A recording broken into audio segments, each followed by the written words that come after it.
Olá, começa agora mais uma transmissão ao vivo de Tutameia, sempre trazendo para você um personagem, uma figura, um brasileiro que nos ajude a compreender melhor esse momento tão emocionante, dramático que estamos vivendo em nosso país.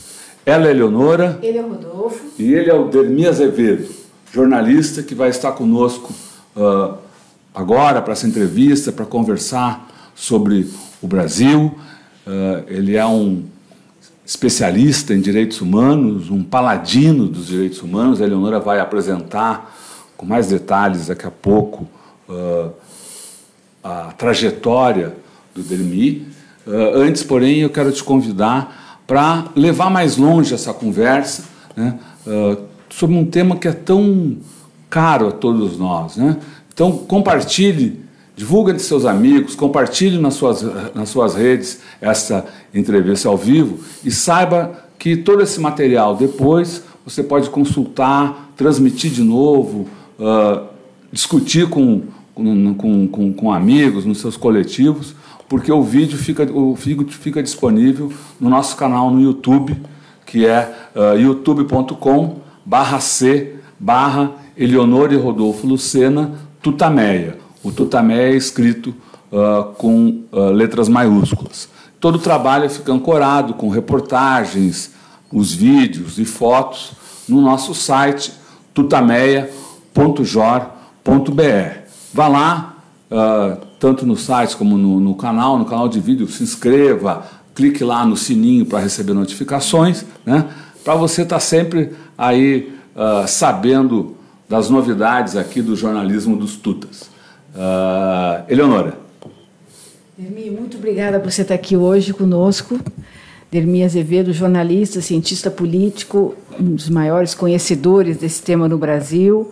E a gente está te recebendo aqui hoje numa semana muito importante, porque na segunda-feira se comemorou os 70 anos da Declaração Universal dos Direitos do Homem. Houve uma manifestação aqui grande na Catedral da Sé, em São Paulo, e pelo Brasil também ocorreram manifestações. E amanhã, no dia 13 de dezembro, é o dia que se completa uma coisa muito dramática e, enfim, um trauma na história brasileira, que foi o AI-5. Então, a gente queria te ouvir sobre isso, né, sobre essa semana que conjuga, né, a Declaração dos Direitos Humanos e o aniversário do fatídico AI-5. Queria te ouvir sobre isso, mas mesmo, acho que primeiro perguntar pedir para você contar um pouco da sua história, de como é que você, enfim, do seu trabalho, como é que você se dedica a esse tema. Bom dia, ouvintes. É uma satisfação estar aqui com vocês. Sobretudo reencontrando jornalistas tão experientes e marcaram época e marcam ainda de outra maneira. E na nossa época, na Folha de São Paulo, e depois em outros veículos, outras coberturas. A minha vida, como todas as vidas, é feita de etapas. Então, houve uma primeira etapa do movimento estudantil no Rio Grande do Norte e no Congresso da UNE, em Biúna. Depois, o primeiro período em São Paulo. Trabalhei com Samuel Weiner na última hora, no último momento da última hora. Aí já vivi a experiência do que significa a censura aos meios de comunicação típica da ditadura e a presença física da ditadura dentro da redação da Folha. Você lembra,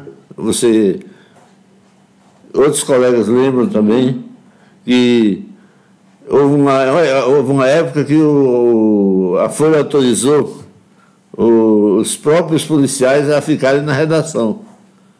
Então, ficávamos nós com as nossas letras 45, digitando nossas matérias, e o policial já tinha ali, já retirava da máquina a matéria e submetia à censura. Imagine isso que significava para nós todos e para o Samuel Weiner, e uma figura controvertida para alguns, mas para nós um homem de muita dignidade e, sobretudo, um jornalista exemplar. Depois continuamos trabalhando na Folha muito tempo e eu me dediquei à cobertura da religião e da política.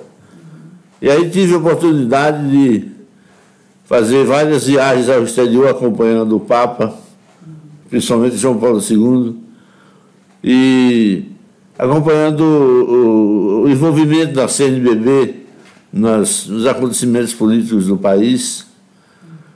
Depois veio uma outra etapa de Rio Grande do Norte. Eu voltei ao Rio Grande do Norte e aí não pude continuar porque havia uma perseguição muito explícita.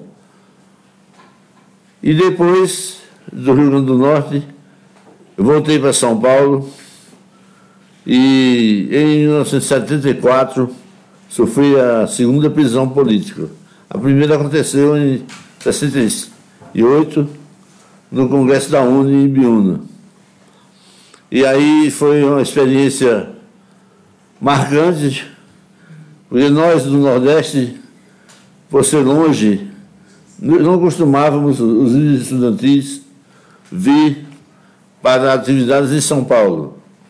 Aí depois dessa primeira prisão, a gente ganhou experiência para virmos mais a São Paulo, para intensificarmos a luta contra a ditadura. E essa luta consistiu, além do período do movimento estudantil, no período de resistência ao regime ditatorial, e nós fomos presos em 74 e sofremos aí o que era a realidade da tortura. Então, figuras que hoje estão na lista de apoio do presidente Bolsonaro estavam nas masmorras das torturas que nós sofremos naquele período. E houve um episódio no início da nossa segunda prisão que foi marcante, tornou-se marcante para o resto da vida, e foi a prisão e a tortura do meu filho, de 1 ano e 8 meses. Ele morava comigo, éramos separados. A mãe dele trabalhava num outro escritório de assuntos educacionais, era a Renove, a ONG Renove, Relações Educacionais, dirigida por Maria Nilde Marcelani, que foi uma grande educadora da estirpe do Paulo Freire, embora ainda não reconhecida por muita gente. Mas eu fazia, a pedido da Renove, um trabalho de pesquisa sobre a educação moral e cívica e a escalada fascista no Brasil. E esse trabalho, eles levaram o trabalho, e tem um detalhe que eu conto em seguida.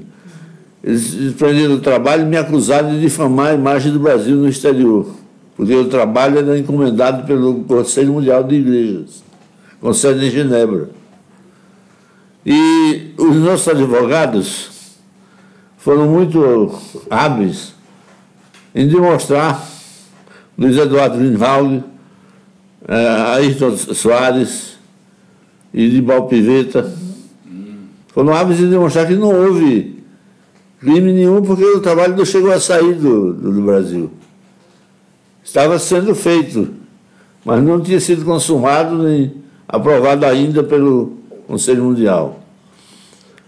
Mesmo assim, a intenção era condenar mesmo, e no julgamento desse caso específico, o juiz militar, na Brigadeiro Luiz Antônio, ele nos interrogou e, depois de um certo tempo, pronunciou a sentença. eu absolvo, mas estou convencido de que são comunistas. Aí essa coisa de ser comunista me fez lembrar um outro episódio complementar.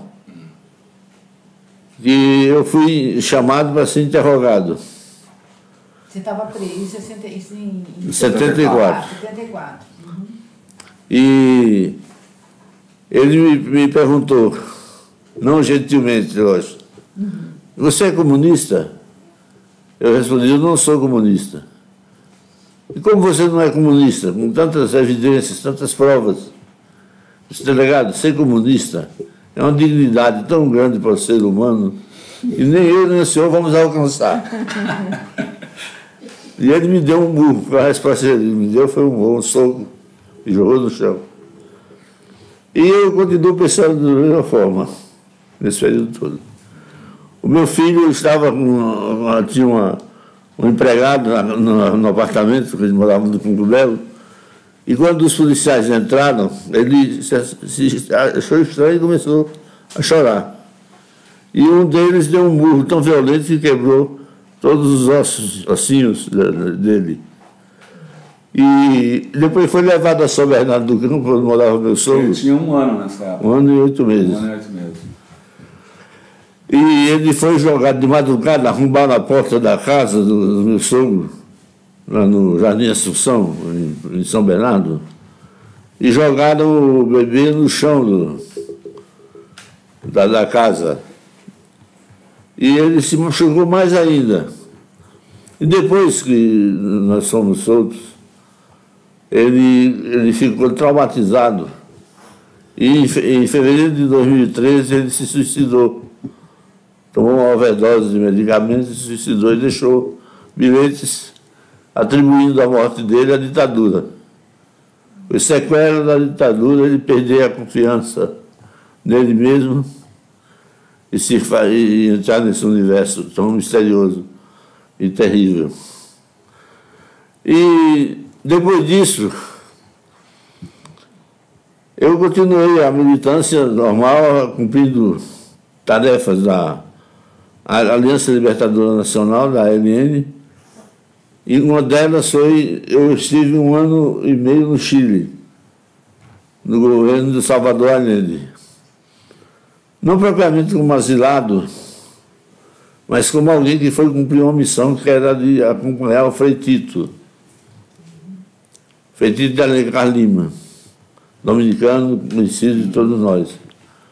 E eu devia acompanhar Frei Tito para tentar fazê-lo voltar à alegria. Uhum.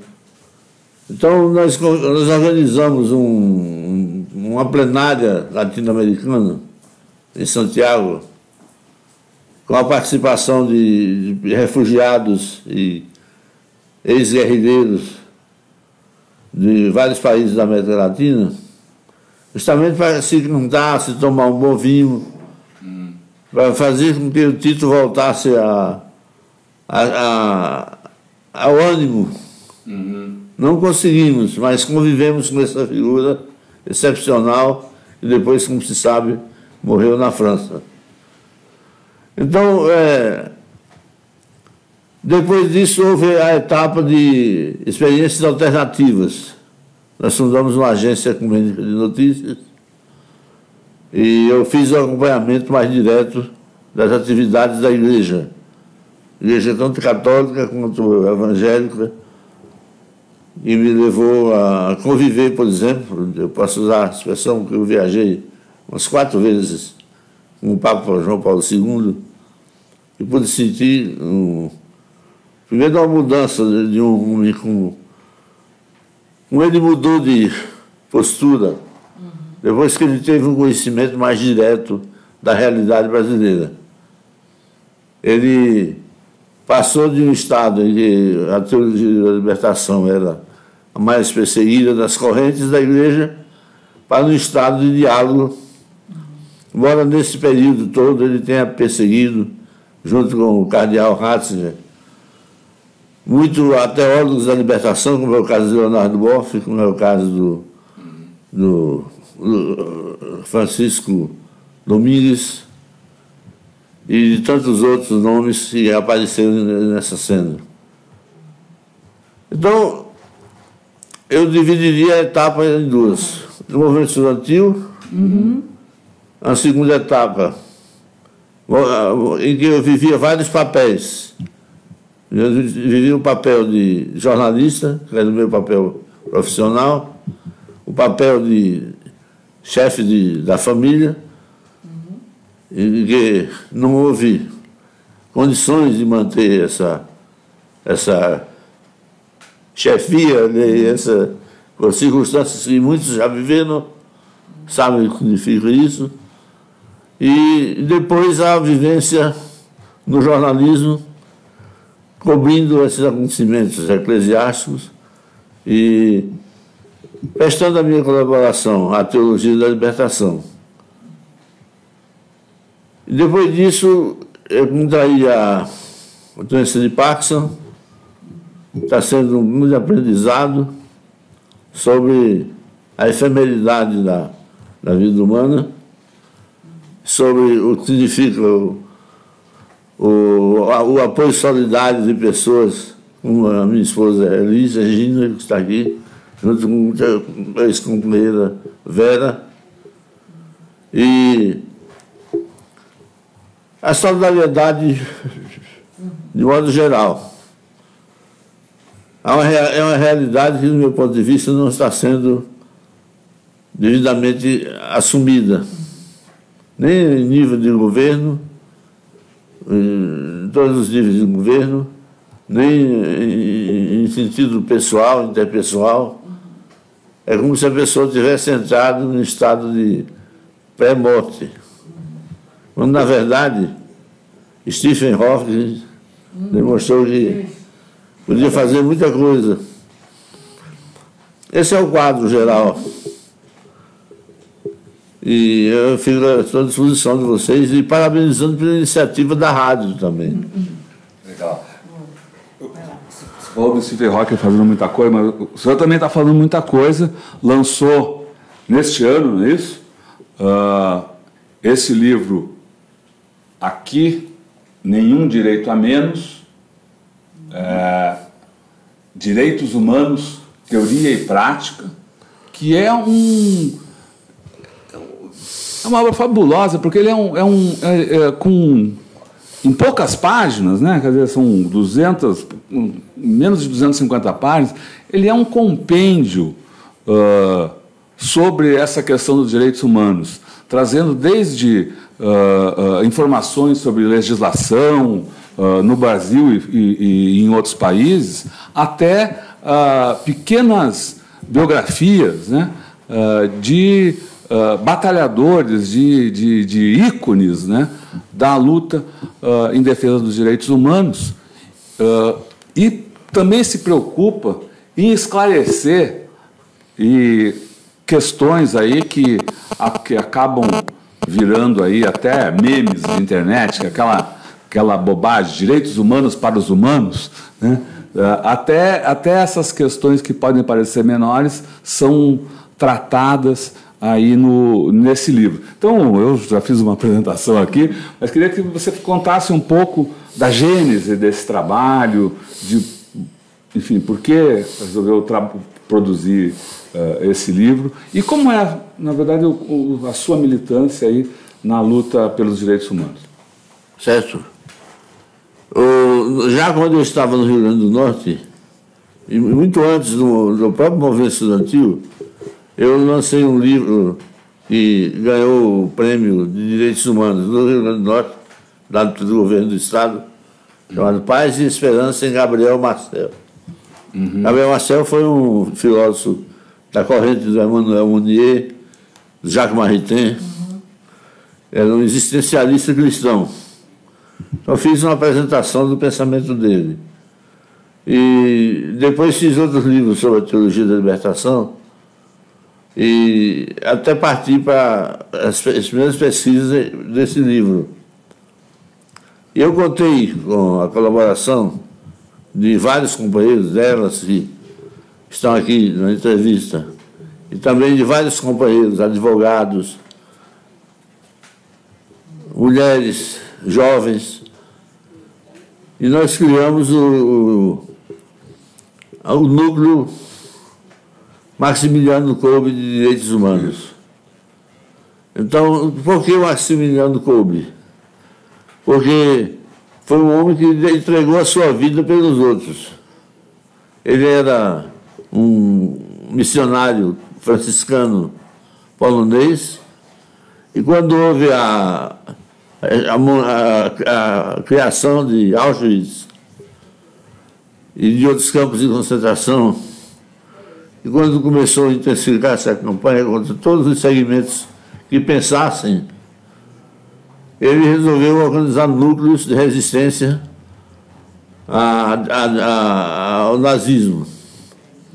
Organizou grupos que se espalharam por toda a Polônia, e ele foi preso.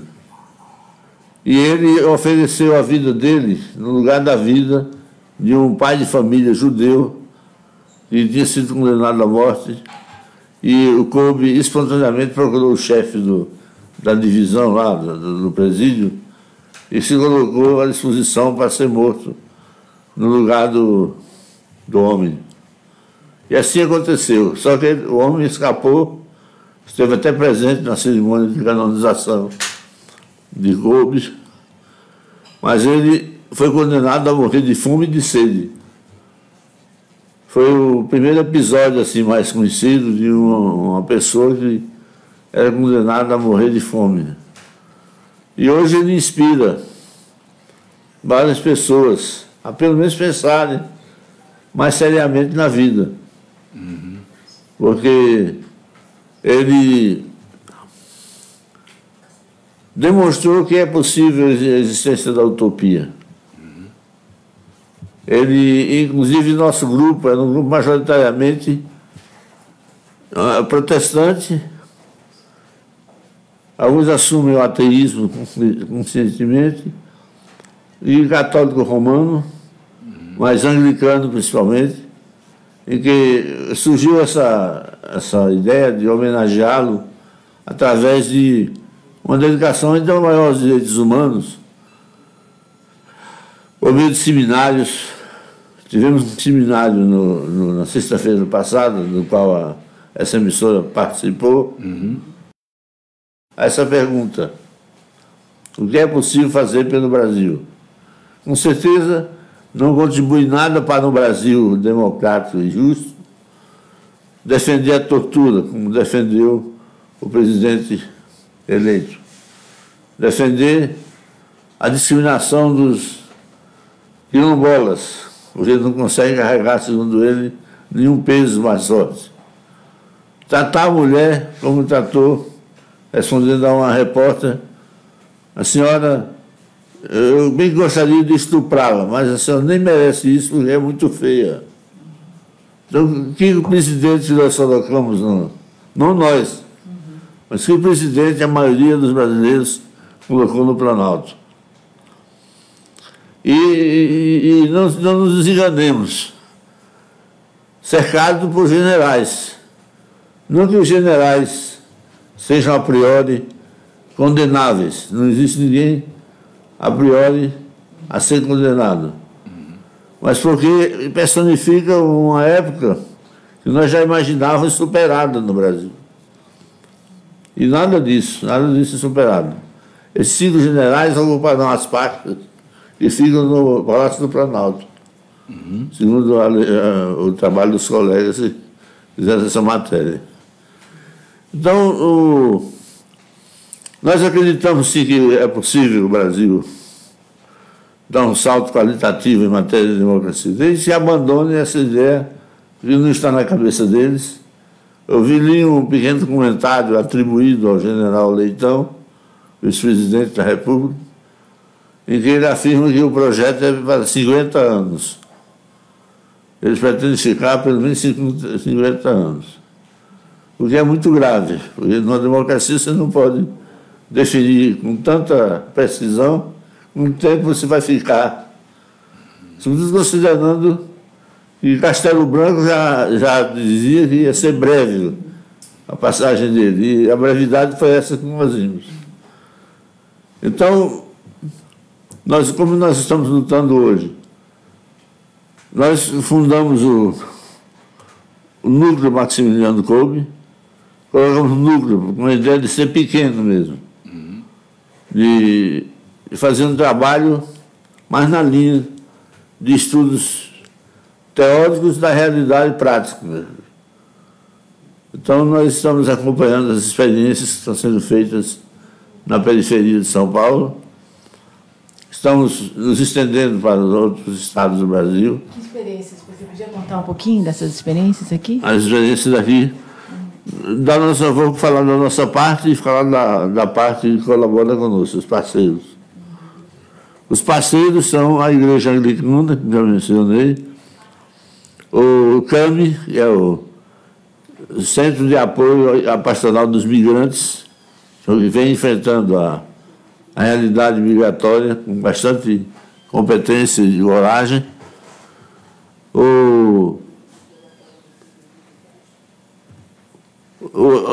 Temos também conosco, me deu uma certa dificuldade de memória agora, mas nós temos umas 4 ou 5 entidades que participam da comissão executiva do... Eu lembrei de outra entidade, o Centro de Advogados para a Democracia. Sim. Vocês conhecem o COAD? Isso. E acompanhamos experiências comunitárias na linha de direitos humanos para as mulheres. Há um trabalho que a Melinha Teles já tinha começado há bastante tempo, mas nós demos continuidade ao apoiarmos a experiência do próprio CAMI na Zona Leste de São Paulo, ao enviarmos subsídios, ao motivarmos as companheiras a participarem. E agora nós estamos investindo em 3 ou 4 prioridades. Uma prioridade é a formação em direitos humanos. Então, nós achamos fundamental que se realizem cursos, seminários, e a linha que nós seguimos é muito simples. Nós pensamos que você pode ser contra os direitos humanos por 2 motivos. Você pode ser contra por má fé e pode ser por ignorância. Se a pessoa for contra os direitos humanos por ignorância, nós pensamos que a resposta tem que ser socrática. Só sei que nada sei. O que nós sabemos num tão complexo? Os 70 anos da declaração apontam nessa linha. Que o mundo estava com um senso de culpa muito grande depois da Segunda Guerra Mundial e investiu tudo o que pôde de melhor para garantir que a democracia fosse a mais bonita possível. Tal, porém, não ocorreu. Depois da emissão da Declaração Universal dos Direitos Humanos, continuaram acontecendo massacres na África, na Ásia, na América Latina, na Europa mesmo, e nos Estados Unidos, que obscureceram a imagem dos direitos humanos. E porque ser contra os direitos humanos de má fé. Nós escutamos, muita gente escuta, a Rádio Jovem Pan faz uma campanha sistemática contra os direitos humanos, abusando da boa fé dos ouvintes. Então, nós como enfrentarmos isso? Enfrentarmos com as armas da legalidade, da institucionalidade, os instrumentos legais que a própria democracia construiu têm que ser utilizados, estão sendo utilizados. E Que é o debate, a educação, na educação nós incluímos também a formação de agentes de direitos humanos. Já fizemos 7 ou 8 cursos, 7 cursos de direitos humanos, fizemos aqui né, no interior de São Paulo e em São Paulo, reunindo professores, educadores, cuidadores de pessoas idosas e doentes. Então, esses cursos estão sendo realizados e nós estamos planejando como será em 2019. E vamos convidar, com certeza, a rádio para expor a sua experiência lá. Mas a base do trabalho na área de formação é essa: fornecer elementos para que a pessoa decida. Nós não fazemos a cabeça de ninguém. Cada um tem que fazer o seu próprio caminho, construir o seu próprio caminho, e a partir daí tudo vai se transformando, vai se desenvolvendo. Eu queria te perguntar um pouco sobre Você conhece profundamente a igreja e as religiões e o trabalho que várias confissões fizeram na história até. Você conhece bem esse mundo. Na própria redemocratização brasileira, o papel da Igreja Católica e das igrejas foi fundamental, importantíssimo na mobilização, na própria formação. Como é que você... E hoje a gente tem um Papa que é um Papa progressista. Como é que você vê hoje o papel da Igreja, né? E muita gente fala desse ascenso evangélico que promove mais uma cultura individualista, pelo menos em parte é isso, não sei se é tudo. Como é que você vê hoje as igrejas atuando e o trabalho das igrejas nesse debate dos direitos humanos? As igrejas, o grupo cristão, estão passando por uma mudança radical de perspectiva. A teologia da libertação, durante muitas décadas, até dos anos 70 aos anos 90,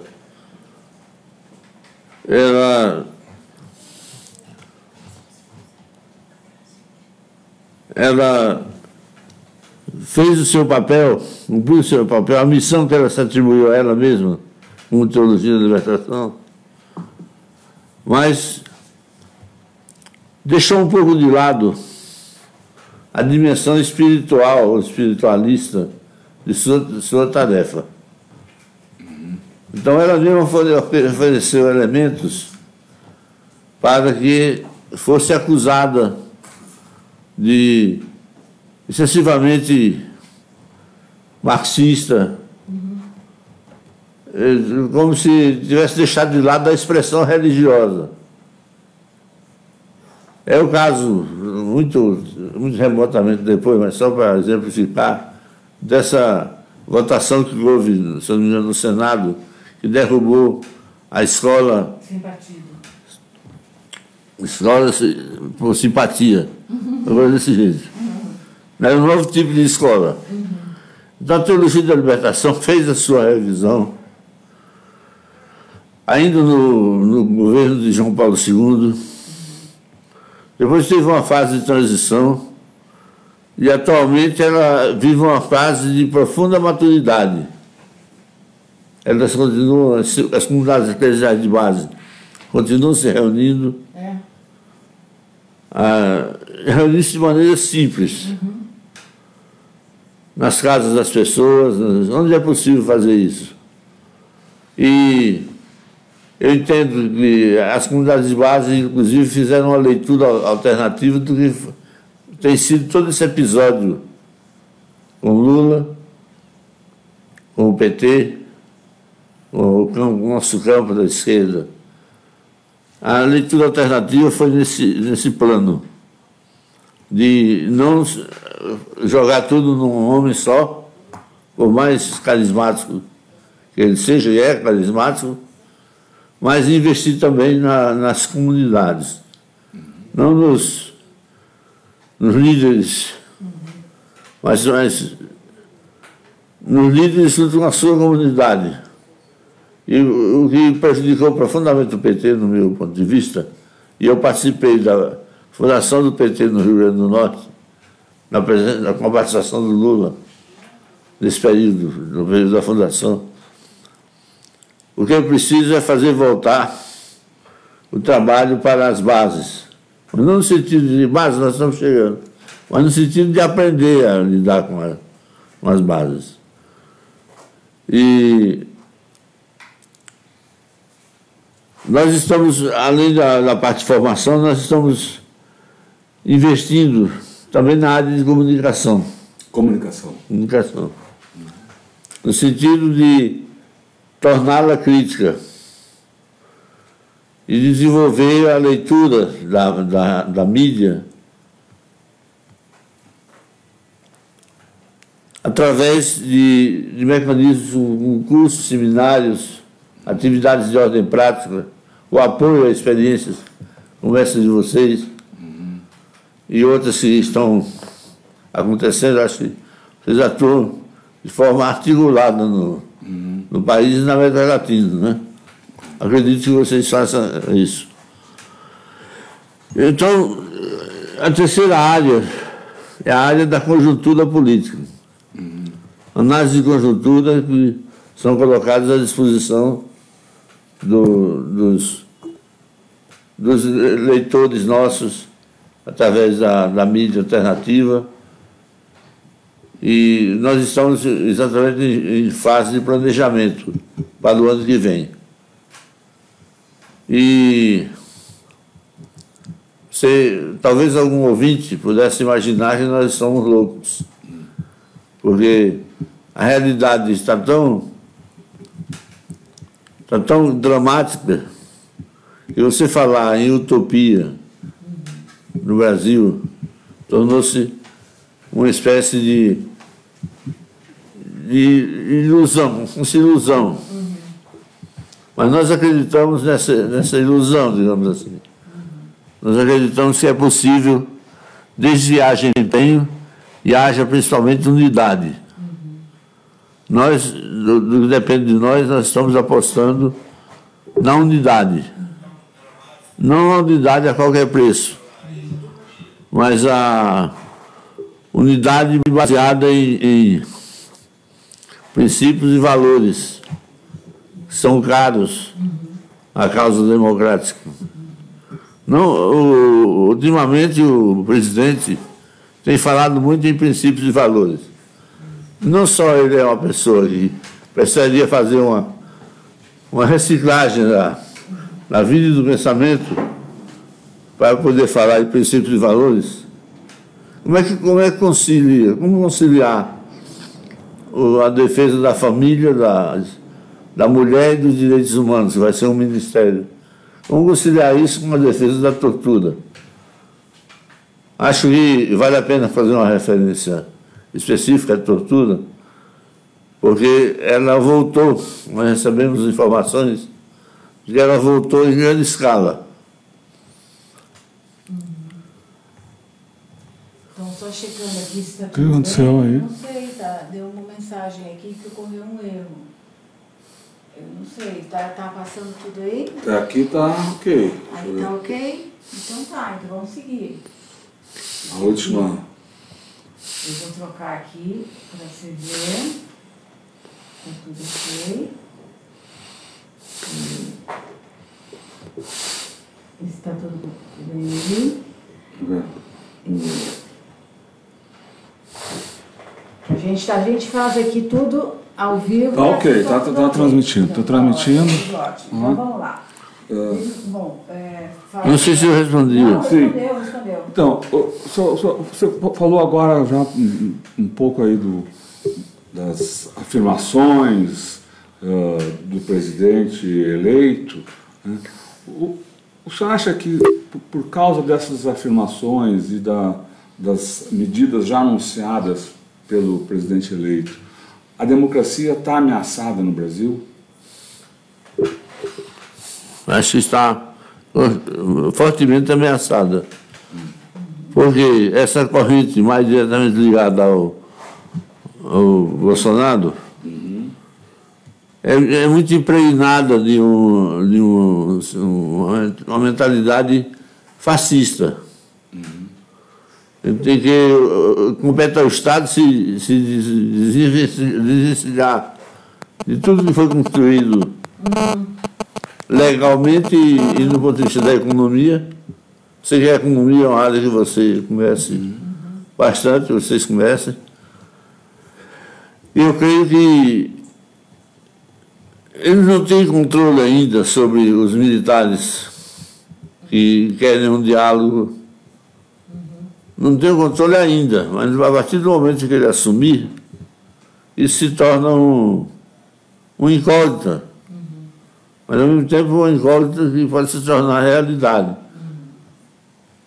Eles estão tateando a sociedade civil para ver os elementos ligados ao sistema, como a ministra Rosa Weber, e tratou com tanta mesura a diplomação do presidente ontem, aposta nas declarações teóricas a respeito da democracia, mas nós precisamos de respostas práticas. Precisamos que ele retire o projeto de lei que extingue o Ministério do Trabalho, que ele não faça a reforma da Previdência tal como está concebida, e que ele mude de ideia sobre a esquerda. Ele tem uma nova concepção, se for possível, que a esquerda não é aquilo que ele atribui. Ele nos chamou a todos de subversivos, e de terroristas até. E como é que nós podemos admitir que ele faça isso e crie um Ministério da Mulher, dos Direitos Humanos e da Família? Que família é essa? Perguntava alguém no nosso seminário, né? Que mulher é essa? Será que é a mulher que vai para a Avenida Paulista, como foi, defender seus direitos? Que concepção ele tem de mulher? Seria bom ele vir declarar. As mulheres constituem maioria de eleitoras, maioria demográfica, e a maioria que tem propostas concretas para implementar. Então, nós estamos esperando que ele dê resposta a essa. Ele está fugindo lá. Mas se, eventualmente, por causa da doença, ele tiver que se afastar, assume o general Leitão. Mourão. Isso. O general Mourão, que pelas suas expressões é mais preparado do que Bolsonaro. Mais preparado para o exercício do diálogo. Nós esperamos. Você acha que essa questão. Nós esperamos, eu te interrompi, Nós esperamos que aí pode ser uma ilusão de ótica. Esperamos que o Bolsonaro se recupere plenamente, cumpra o que disse no discurso de ontem, e apostando na democracia, mas nós sabemos que é muito difícil, porque o contexto internacional só o favorece. Nós não estamos na França, que parou o país por causa de reformas que afetam a vida do povo. Nós estamos num país que é submetido às regras do sistema financeiro mundial e vê em nós apenas fonte de fornecimento de matéria-prima e de extração de tudo que for riqueza, da Petrobras e outros segmentos, desde que esteja tudo calmo.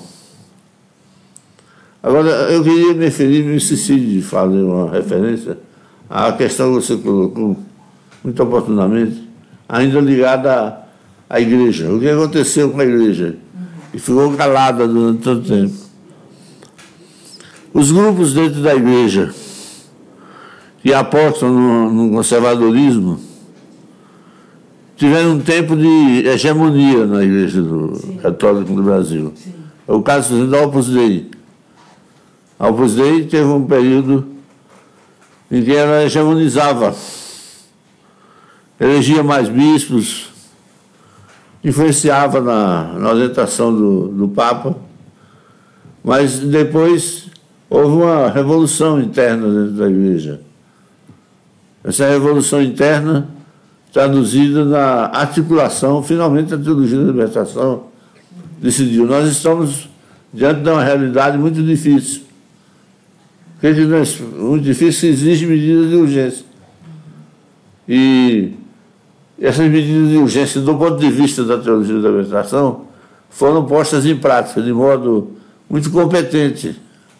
Então começou a haver uma reversão na escolha de bispos, as comunidades eclesiais de base voltaram a funcionar, nunca interrompendo, né? Mas voltaram de modo mais explícito às pastorais sociais. E o que se viu no transcorrer da Operação Lava Jato é que as comunidades de base queriam saber o que estava acontecendo. E aí entra o papel das ONGs, como instrumentos educacionais, de proporcionar o encontro da academia, vamos chamar assim, a universidade, com o povo, para a retirada de suas dúvidas e a retomada da democracia. Bom, você é um militante, um ativista aí da causa dos direitos humanos, dos direitos mais elementares da pessoa. Quem se interessa por esse tema, quem quiser participar, o que deve fazer quem está nos assistindo e fala, bom, eu também quero defender o direito à vida, à liberdade e à busca da felicidade, não é isso? O que você recomenda? É importante que entre em contato com um grupo de direitos humanos que ela conhecer. Existem grupos de direitos humanos que se reúnem às quartas-feiras, a partir das 14 horas, na Secretaria da Justiça, no Pátio do Colégio. Aqui em São Paulo. Aqui em São Paulo. Em São Paulo, no Pátio do Colégio. Então as pessoas interessadas podem procurar-nos. Estão companheiros e companheiras lá toda semana que podem oferecer informação. Estou repetindo, é às quartas-feiras? Quartas-feiras às 14 horas. 14 horas.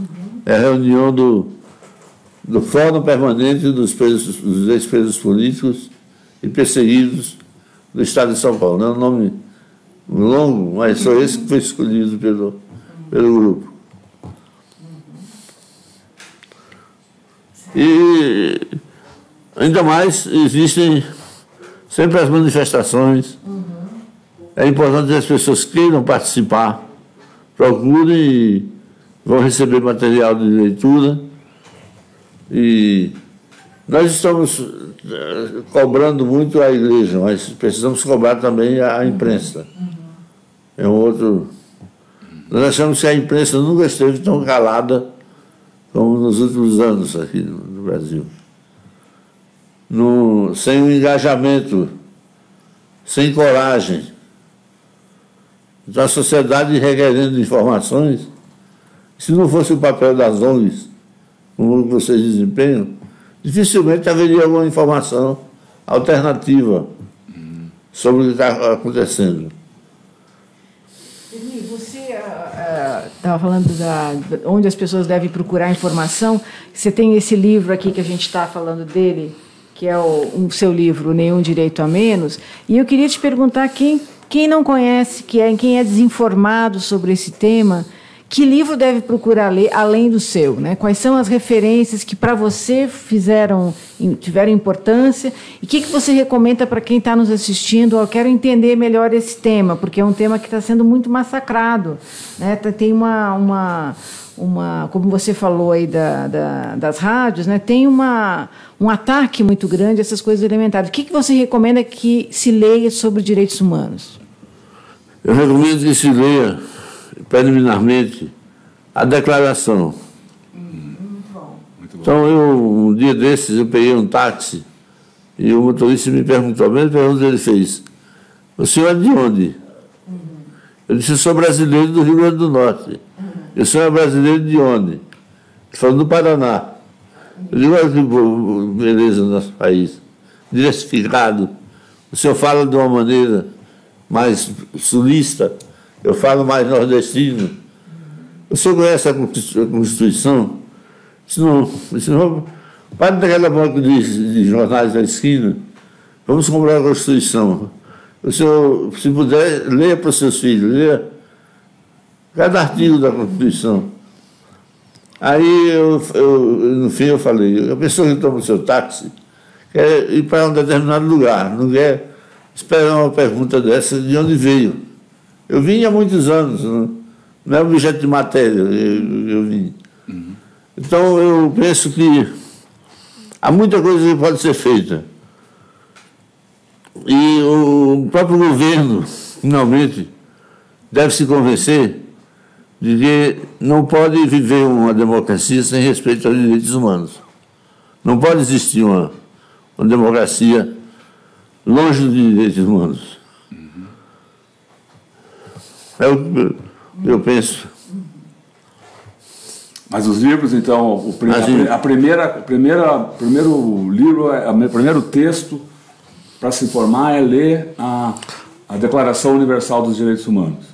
Leia a Constituição. Leia a Constituição. Leia as várias declarações de direitos humanos. Se encontra nas livrarias e nas ONGs também, nas igrejas. Uhum. E, sobretudo, se informar através da... Pode perguntar, o senhor é militante de direitos humanos? Senhor? Por quê? Já começa com a resposta. Por quê? Por que militante de direitos? Qual é a sua resposta? Qual é a sua resposta? Por que o senhor é militante de direitos humanos? Porque eu assumi um compromisso com a vida. A vida é o bem mais importante e eu não tenho nada. Não estou reivindicando, não tenho nada. Mas eu tenho a memória do meu filho para preservar. Por que um jovem é sacrificado pela sua própria nação? Acho que é uma motivação. E antes já havia motivação do movimento estudantil, do Congresso da UNE, da militância política, que era tão exigente, continua sendo exigente. E eu não poderia acreditar em Deus, como eu acredito, se eu não acreditasse nos direitos humanos. Que adianta fazer orações como as que agora estão marcando as reuniões do presidente? É difícil de começar uma reunião sem fazer uma oração. Mas que adianta orar a Deus, que é o Deus da vida? Foi Ele que nos deu a vida. E celebrar esse Deus torturando as pessoas. Então, acho que a grande motivação é a luta contra a tortura. Em todos os níveis. E acredito que resistir. A palavra-chave é resistir. Resistir da maneira que for possível resistir. Nós advogamos a resistência institucional, a resistência política, a não violência gandhiana e de Mandela, Nelson Mandela, e de tantos outros, Martin Luther King, tantos outros nomes, Oscar Romero, aquela companheira líder feminista do Rio de Janeiro, Marielle. A Marielle, que até hoje não acho que a polícia já sabe, mas não tem força suficiente para divulgar. Acho que as motivações são muitas. Mas eu continuo convencido de que os direitos humanos não são várias coisas. Eles não são a defesa incondicional de qualquer postura de oposição, não são uma defesa gratuita. Eles não são uma figura do PT, uma representação do PT, que ela está procurando definir a sua postura nesse momento, depois de toda essa crise. Os direitos humanos também não são só dos humanos, assim, como dizia José Serra, numa conferência que nós assistimos. ele alegando de direitos humanos somente para os humanos.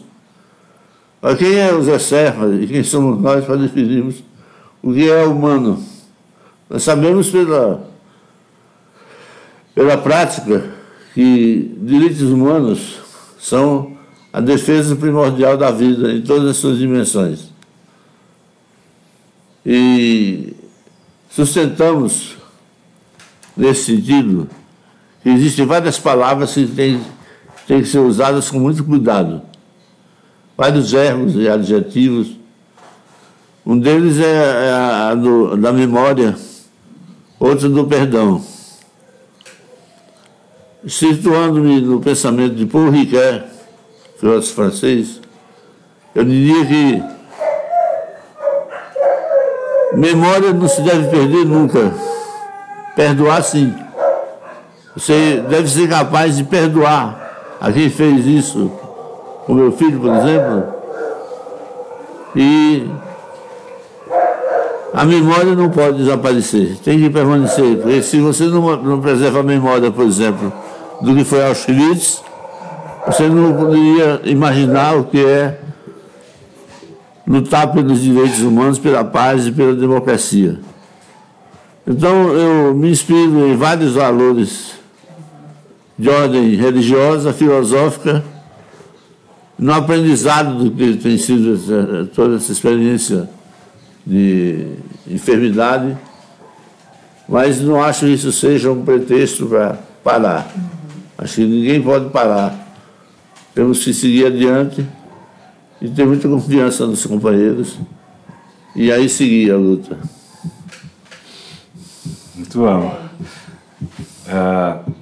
A gente tem aquela coisa de conclusão, mas eu queria lembrar, o Demi falou que a gente participou juntos na semana passada, aí, de um ato, né, no Sindicato dos Jornalistas, exatamente para lembrar aí aos 70 anos da Declaração dos Direitos Humanos. E nesse ato, uma das falas do Demi, encerrando lá, ele falou sobre o Brasil que queremos. Queria te perguntar, qual é o Brasil que queremos? O Brasil que queremos é um país que sabe perdoar, mas que mantém a memória viva da sua história. Um Brasil que acuse, mas tenha bases para... São palavras que a gente tem que usar com muito cuidado. Acusar, perdoar. E nós teremos um Brasil em que nós tenhamos coragem de andar à meia-noite por qualquer avenida sem o custo de ser assaltado ou morto. A prioridade é a segurança pública. Mas por que a segurança pública se tornou prioridade? Porque não se investiu nela. Os especialistas apontam os caminhos, dão as dicas, põem as armas, eles põem as armas da investigação, da ciência. Os próprios policiais se queixam de abandono. Em São Paulo, por exemplo, a Polícia Civil está se sentindo marginalizada pela Polícia Militar. O comando da segurança pública em São Paulo precisa dar uma resposta para isso. Porque a PM recebe mais recursos e a Polícia Civil, que tem um trabalho tão importante quanto a outra, não recebe. Mas voltando, completando, o Brasil que queremos. Queremos um Brasil em que as crianças não sejam obrigadas a passar fome. Que o trabalhador volte para casa sabendo que vai ter o que comer no almoço, no jantar. Que ela tenha as roupas necessárias para uma postura digna. E que, antes de mais nada, seja um Brasil democrático. Democrático no sentido de participativo, no sentido de permitir, não por concessão, que a palavra da mulher seja realmente ouvida e suas recomendações sejam cumpridas. É isso que nós esperamos. O Brasil é possível fazer isso, já demonstrou. Tem que ter a coragem histórica de realizar essas promessas. E aí o começo de conversa com o novo governo é em torno disso.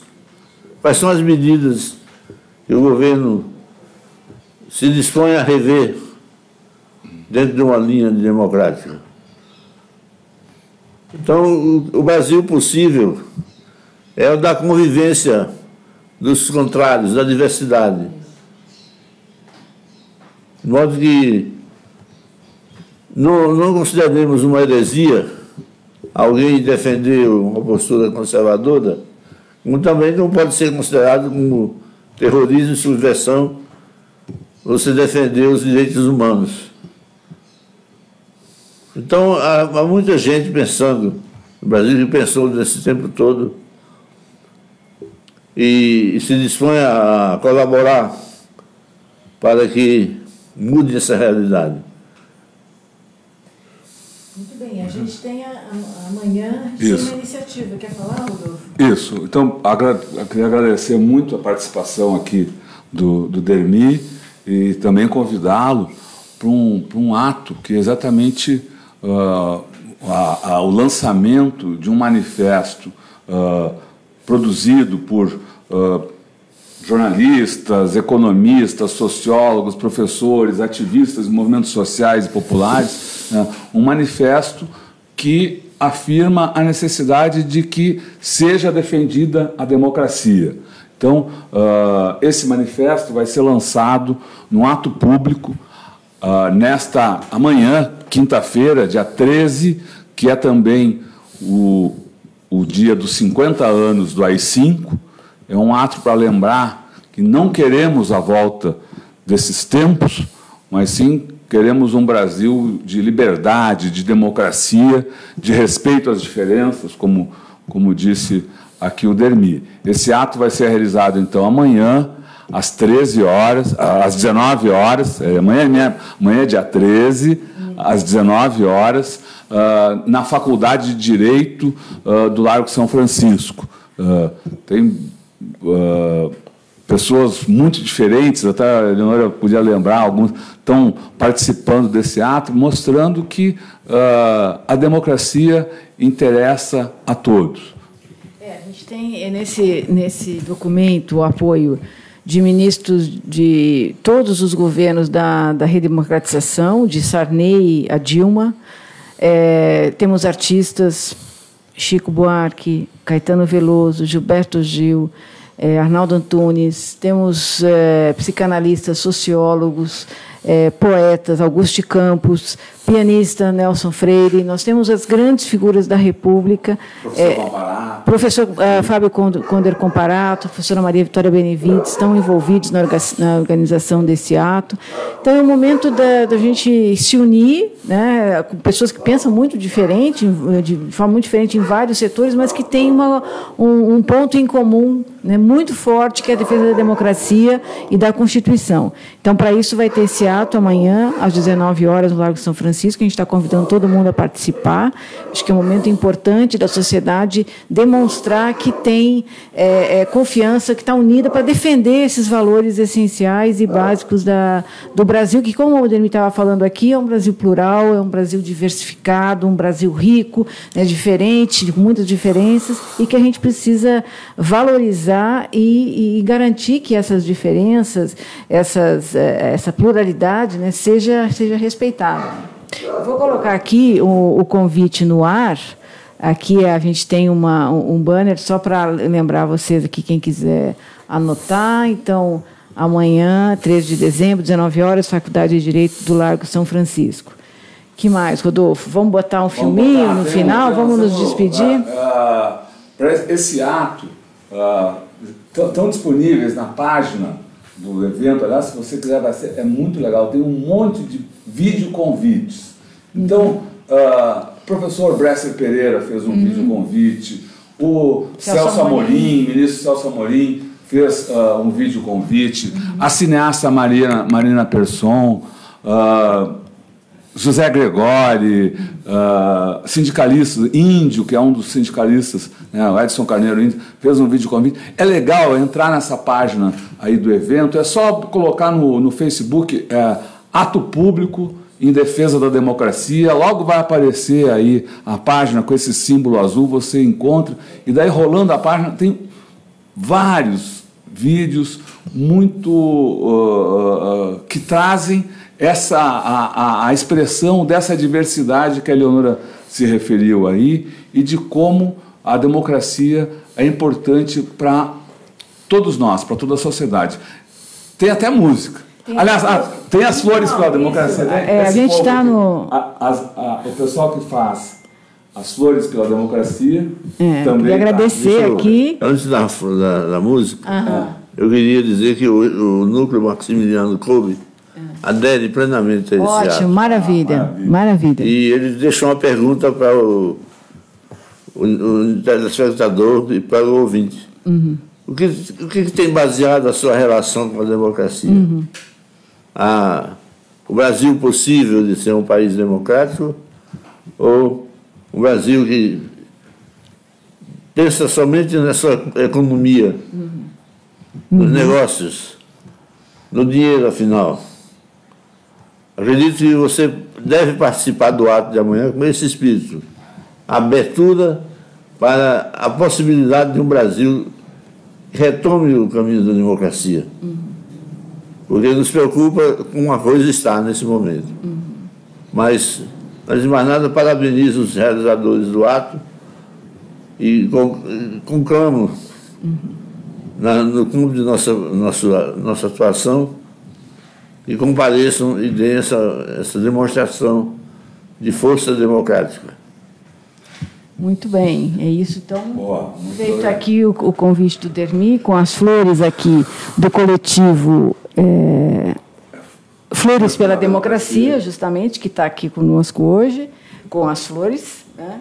E a gente vai passar, então, um filminho rapidinho aqui de uma convocação feita pela Companhia do Tijolo, um grupo musical, que fez uma convocação, teatro, um grupo artístico, e que fez uma convocação aqui para a gente para esse ato amanhã, então, 19 horas, na Faculdade de Direito Largo São Francisco, no Salão Nobre. Vamos lá, atenção, vamos lá, atenção, mais um pouquinho, lá vai. Nós somos da Companhia do Tijolo e estamos aqui para convidar vocês para o ato público que vai haver dia 13 de dezembro, às 19 horas, no Largo São Francisco. É um ato público em defesa da democracia e da Constituição. Alerta, desperta, ainda cabe sonhar. Alerta, desperta, ainda cabe sonhar. Nós somos da Companhia do Tijolo e estamos aqui para convidar vocês para o ato. Então tá, pessoal, a gente está se despedindo aqui. Até amanhã, 19 horas. Isso, esperando você lá. Ó. E quem não estiver aqui em São Paulo, pode assistir ao vivo. Isso. Tá? A gente vai transmitir aqui, o Tutameia vai transmitir das páginas do Tutameia, da página da Eleonora no Facebook, da minha página no Facebook. E você entrando também no site do evento, clique lá que tem um aviso da transmissão ao vivo. É só você pedir para ser notificado da hora que começar a transmissão ou compartilhar aquele link na sua página. Então, amanhã, 19 horas, quem estiver aqui em São Paulo, compareça lá, leve a sua solidariedade, a sua voz, a sua força, a sua energia na luta pela democracia lá na Faculdade de Direito do Largo de São Francisco. Quem não estiver em São Paulo, assista, compartilhe, comente a transmissão ao vivo que vai ser feita por vários canais, como esses aqui, os nossos que eu citei, mas TVT deve transmitir, e a página do evento mesmo. Porque no Facebook, Juntos pela Democracia, não é isso? Isso, você entra em Juntos pela Democracia e ali vai chegar a página do evento e a gente encerra aqui com o cartaz do evento com os dados para você anotar e não esquecer. Até lá! Juntos pela democracia.